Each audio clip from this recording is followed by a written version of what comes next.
وَإِذَا الْأَرْضُ مُدَّتْ، اور جب زمین پھیلا دی جائے گی. ظاہر ہے زمین کو اذا دکت الارض دکن دکا، کوٹا جائے گا زمین کو، تو بالکل فلیٹ کر دی جائے گی. یہ پوری کی پوری زمین ہی میدان محشر بن چکی ہوگی. زمین جو ہے وہ پھیلا دی جائے گی. وَأَلْقَتْ مَا فِيهَا وَتَخَلَّتْ، اور زمین ہر وہ چیز باہر پھینک دے گی جو اس کے اندر ہے. زمین اپنے اندر کی ساری چیزیں باہر پھینک کے خالی ہو جائے گی. مراد جو اس نے اپنے اندر جو ہے وہ مردے ہزاروں لاکھوں سال سے اپنے اندر سموئے ہوئے ہوں گے، وہ سب کے سب مردے باہر نکال دے گی. اللہ تعالیٰ ان کو زندہ کر دے گا. وَأَذِنَتْ لِرَبِّهَا وَحُقَّتْ، اور زمین بھی کان لگا کر اپنے رب کا فرمان سنے گی، اور اسے شایع بھی یہی ہے، اس پہ فرض بھی یہ ہے کہ وہ اپنے رب کی حکم کی طرف لوٹے. یا ایھا الانسان انک کادح الی ربک کدحا فملاقیہ، اے انسان تو ہر وقت محنت میں لگا رہتا ہے، کوشش میں لگا رہتا ہے، تیرا مقدر یہ ہے کہ تو مشقت میں پڑتا رہے حتیٰ کہ تیرے رب سے تیری ملاقات ہو جائے گی. یہ بڑی کریٹیکل آیت ہے قرآن حکیم کی. ہر انسان کو اللہ نے مشقت میں پیدا کیا.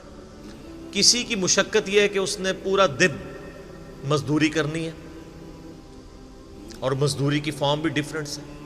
کسی نے وزن اٹھانا ہے، تو کسی نے جو ہے وہ انٹلیکچوئل ان پٹ دینی ہے ایئر کنڈیشن کمرے میں بیٹھ کے کسی ملٹی نیشنل میں جاب کرتے ہوئے. ہر بندے کی اللہ تعالیٰ نے مشقت ڈیفرنٹ رکھی ہے. کسی نے زمین میں ہل چلانا ہے، اس کی مشقت وہ ہے.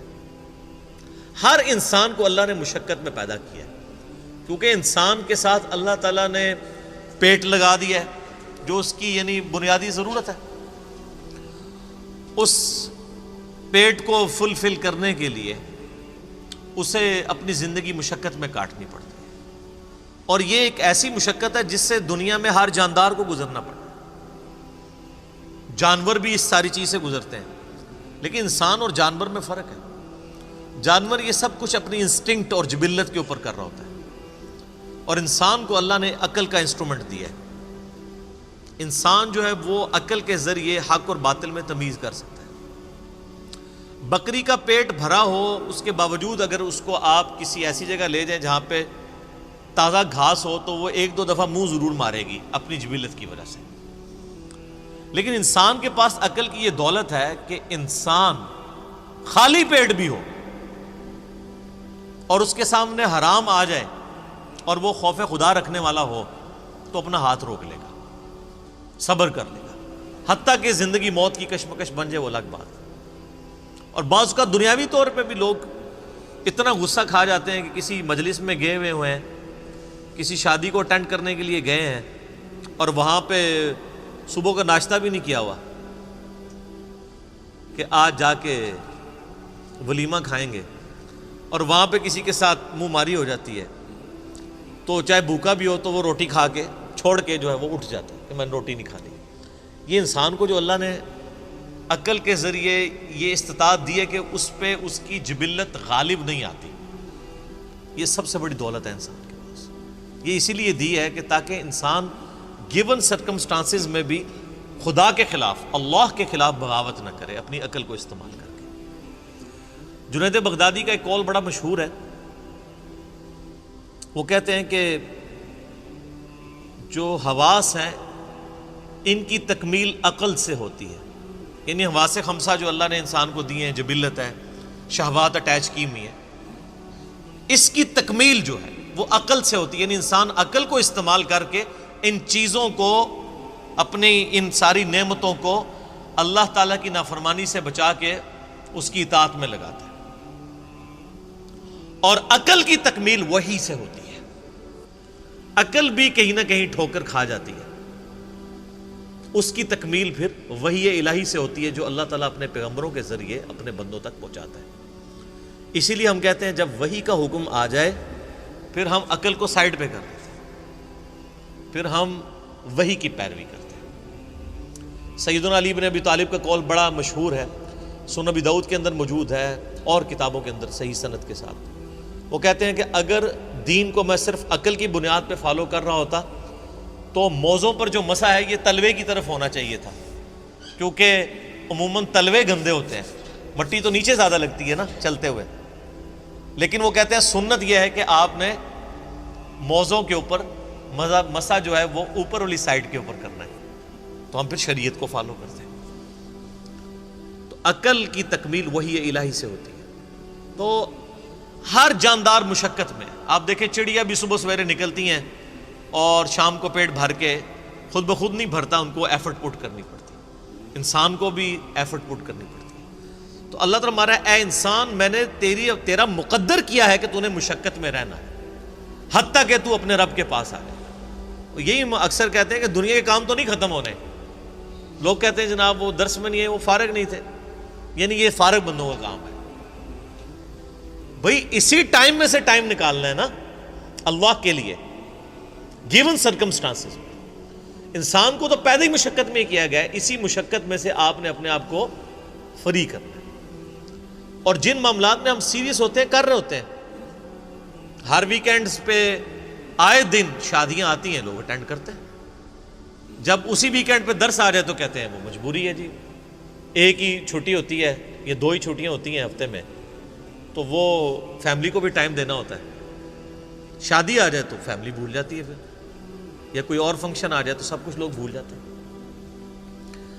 تو یہ سارے بہانے انسان، اللہ تعالیٰ فرماتا ہے کہ انسان کو اس مشقت سے گزر کے الٹیمیٹلی اپنے رب تک پہنچنا ہے۔ مراد کیا کہ تیاری کر لو، اسی مشقت کے اندر رہتے ہوئے تمہیں اپنے رب کے لیے وقت نکال کے خدا کی اطاعت اختیار کرنی ہوگی۔ میں اکثر کہتا ہوں کہ انسان کی زندگی پہ کبھی اچھا وقت نہیں آنا، ہمیشہ برا وقت ہی آتا ہے۔ ہر انسان نے اپنے دماغ میں کوئی چیز رکھی ہوتی ہے کہ بس میرا یہ کام ہو جائے تو انشاءاللہ پھر تو میں مسجد میں بیٹھا رہوں گا،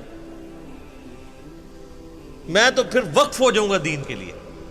لیکن آپ دیکھیں گے جو انسان بڑی عمر کی طرف بڑھتا ہے تو پہلے سے زیادہ ورسٹ وقت انسان کے اوپر آتا ہے۔ پڑھائی لکھائی میں انسان مصروف ہوتا ہے، کہتا ہے نہیں جاب لگی تو سکون آ جائے گا، جاب کیا لگتی ہے، ماں باپ کو شادی کی فکر پڑ جاتی ہے اور مصیبتوں کا اور پریشانیوں کا ایک نیا دروازہ کھل جاتا ہے۔ اس کے بعد اولاد ہو جاتی ہے تو مزید دلدل میں انسان پھنس جاتا ہے۔ تو انسان اگر اپنے ماضی میں جھانک کے دیکھے تو اکثر انسان اسی رزلٹ پہ پہنچیں گے کہ انسان کا ماضی سکون میں تھا، حال اور مستقبل مشکل در مشکل ہوتے جا رہے ہیں۔ تو لہٰذا یہ تو کیڑا دماغ سے نکال دیں کہ دماغ میں یہ بات کہیں سے نہ آئے کہ کوئی میری زندگی میں اچھا وقت آئے گا تو میں خدا کو رسپانس کروں گا، ایسا نہیں ہونا۔ آندہ آنے والا وقت آپ پہ برا ہی آنا ہے، مصروفیت کے اعتبار سے بھی، رسپانسبلٹیز کے اعتبار سے بھی، کیونکہ اللہ تعالیٰ فرما دیا کہ تیرا مقدر کر دی ہم نے مشقت، اور اسی مشقت میں انک کادح الی ربک کدحا فملاقی، حتیٰ کہ تو اپنے رب سے ملاقات کر لے گا۔ پھر ادھر جا کے کہا اوہ ٹائم ہی نہیں ملا، جو مولا علی کا قول ہے رضی اللہ تعالیٰ عنہ علیہ السلام کہ انسان سویا ہوا ہے جیسے ہی مرے گا تو جاگ اٹھے گا کہ یہ کیا ہوا، اصل زندگی تو یہ تھی، اس کے لیے میں نے تیاری کوئی نہیں کی۔ وَلِعَوْذُ بِاللَّهِ تَعَالَى اللَّهُمَّ مَنْ أَحْيَيْتَهُ مِنَّا فَأَحْيِهِ عَلَى الْإِسْلَامِ وَمَنْ تَوَفَّيْتَهُ مِنَّا فَتَوَفَّهُ عَلَى الْإِيمَانِ۔ صحیح بخاری اور مسلم میں آتا ہے کہ ایون نبی علیہ السلام اگر نماز کے دوران بھی قرآن کی تلاوت کر رہے ہوتے تھے اور اللہ تعالیٰ کے عذاب سے ریلیٹڈ آیات آ جاتی تھی رکت پیدا کرنے والی، تو نماز میں ہی اللہ کی طرف متوجہ ہو کر دعائیں شروع کر دیتے تھے۔ تو میں اسی سنت میں عمل کرتے ہوئے درس کے دوران بھی جب اس طرح کی رکت انگیز، اور یہ پارہ نمبر 30 تو سارے کے سارے ہی آپ دیکھ لیں کہ فکر آخرت ہے، انذار بالآخرہ ہے، آخرت کی جواب دہی کا اس میں ڈر سنایا گیا۔ تو تیری مشقت یہ ہے کہ تو زندگی میں مشقت کرتا رہے گا یہاں تک کہ اپنے رب کو آ کے ملے گا، لیکن یہ یاد رکھنا ہے کہ یہ مشقت کے بعد رزلٹ کیا نکلنا ہے۔